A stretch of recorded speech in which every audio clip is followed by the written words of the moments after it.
لوگ ڈرامہ دیکھ کر روتے ہیں اور حقیقت کو دیکھ کر کہتے ہیں یہ سب ڈرامہ ہے۔ یہ بات واقعی حقیقت ہے۔ اصل میں ہوتا یہ ہے کہ ڈرامہ جب ہم دیکھتے ہیں تو اس میں کسی سچویشن کو اس طرح پیش کیا جاتا ہے کہ مکمل طور پر آپ کے ذہن پر اثر ہوتا ہے، یعنی کہ کہانی کو اس طرح ڈیولپ کیا جاتا ہے، اور پھر slow motion, back ground music, اور وہ کردار بالکل اسکرین پر مکمل نظر آتے ہیں آپ کو، یعنی پورا فوکس اس لمحے پر ہوتا ہے۔ اس لیے ہر چیز 2+2=4 کی طرح بالکل آپ کے سامنے ہوتی ہے، ہر چیز آپ کو سمجھ میں آ رہی ہوتی ہے، اس کو مکمل طور پر سمجھ کر آپ روتے ہیں، کیونکہ اس کو بنایا اس طرح گیا ہے، آپ کو رلانے کے لیے بنایا گیا ہے۔ تو اس کا جب آپ کے اوپر اثر ہوتا ہے، آپ کے ذہن پر اور جذبات پر، تو پھر آپ روتے ہیں۔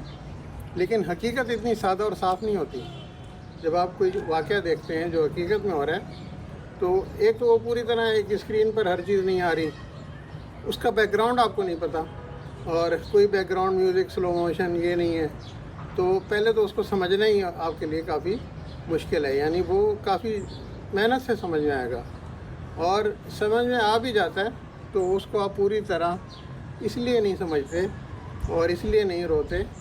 کہ وہ حقیقت میں اگر آپ اس میں انوالو ہوں گے تو پھر آپ کو بہت کچھ کرنا پڑے گا، وہ محفوظ فاصلہ نہیں ہے۔ ڈرامہ تو آپ کو پتہ ہے وہ ڈرامہ ہے،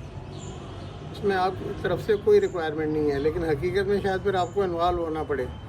اور اس سے پہلے آپ کو ایسے تجربات ہو چکے ہیں کہ ایسی بہت سی باتیں جھوٹ نکلی ہیں، اس لیے آپ کا ذہن مانتا بھی نہیں ہے۔ تو یہ بالکل حقیقت ہے کہ ڈرامے کو دیکھ کر لوگ روتے ہیں اور حقیقت کو دیکھ کر کہتے ہیں